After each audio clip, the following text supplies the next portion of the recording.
آج سے ہزاروں سال قبل جزیرہ عرب کے جنوبی علاقوں میں یمن کے گرد و نواح میں ایک شہر آباد تھا جسے سبا کہتے تھے، اور وہاں آباد لوگوں کو قوم سبا کہہ کر پکارا جاتا تھا۔ یہاں کے لوگ نہایت ہی نعمتوں اور راحتوں میں تھے، ہر طرف لہلہاتی فصلیں اور پھل سے لدے درخت موجود تھے۔ مگر یہ قوم شرک میں مبتلا تھی اور سورج کی پوجا کیا کرتی تھی۔ جب وہاں کے بادشاہ شراجیل بن مالک کی موت ہوئی تو اس کی بیٹی بلقیس نے حکومت کی باغ دوڑ سنبھالی۔ بعض مورخین نے لکھا ہے کہ بلقیس کے والدین میں سے ایک جنات میں سے تھے، مگر اس نظریے کی کوئی واضح دلائل نہیں ملتی۔ ملکہ بلقیس ایک قابل عورت تھی جس نے یمن پر 9 سال نہایت ہی خوبصورتی سے حکومت کی۔ دنیا کے بیشتر علاقوں میں جو تجارت ہوتی تھی وہ سبائیوں کے ہاتھ میں تھی۔ یہی وجہ تھی کہ یہ قوم نہایت ہی دولت مند تھی، مگر یہ وہ زمانہ تھا جب مشرق سے مغرب تک ایک عظیم موحد بادشاہ کی طاقتور حکومت اور جاہ و جلال کا ڈنکا بجتا تھا، جسے تاریخ میں سلیمان ابن داؤد کے نام سے جانا جاتا ہے۔ حضرت سلیمان علیہ السلام کی حکومت دنیا کے بیشتر ممالک میں تھی، جس کا دارالخلافہ یروشلم شہر تھا۔ آپ کو ہوا، جنات، چرند و پرند اور جانوروں پر حکمرانی عطا کی گئی تھی۔ ایک دن کا واقعہ ہے کہ حضرت سلیمان علیہ السلام نے دربار لگایا تو جن و انس، جانور اور پرندے سب کے سب حاضر ہوئے، مگر ان کا چہیتا پرندہ ہدہد غائب تھا۔ آپ نے پوچھا ہدہد کہاں ہے؟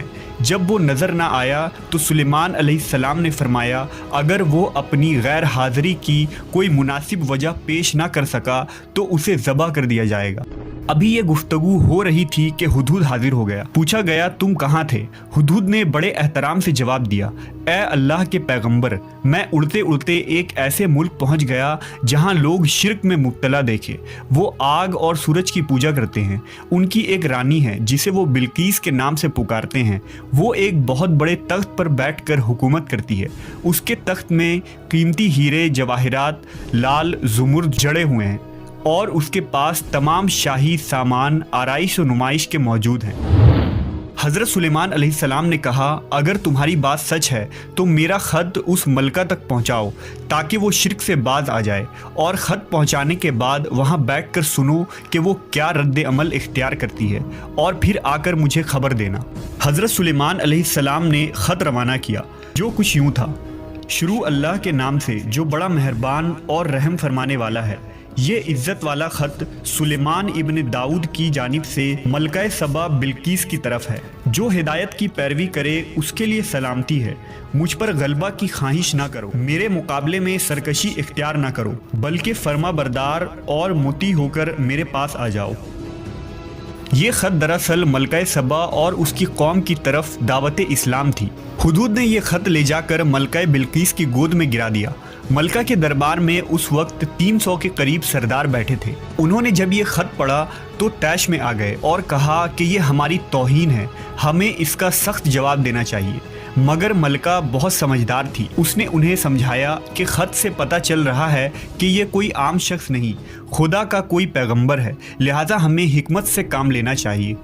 اس نے کہا کہ میں حضرت سلیمان علیہ السلام کی طرف ایک تحفہ بھیجتی ہوں، اگر انہوں نے قبول کر لیا تو وہ بادشاہ ہے، میں اس سے جنگ کروں گی، لیکن اگر انہوں نے تحفہ قبول نہ کیا تو میں اس کی پیروی کروں گی کیونکہ وہ نبی ہیں۔ ہدہد یہ ساری گفتگو سن رہا تھا۔ اس نے آ کر حضرت سلیمان علیہ السلام کو ساری بات بتا دی۔ حضرت سلیمان علیہ السلام نے جنات کو حکم دیا کہ شہر میں داخل ہونے والے راستے پر سونے چاندی کی اینٹوں کا فرش بچھا دیا جائے۔ راستے کے دونوں جانب سونے کی عجیب الخلقت جانور کھڑے کر دیے جائیں۔ وزراء اور عمال سلطنت کی تمام کرسیوں کو سونے کا کر دیا جائے۔ دربار کو ہیرے جواہرات سے مزین کیا جائے۔ ادھر بلقیس نے حضرت سلیمان علیہ السلام کے لیے تحائف روانہ کیے، جن میں سونے کی اینٹیں، جواہرات، غلام، کنیزیں اور ملکہ کا ایک خط بھی تھا۔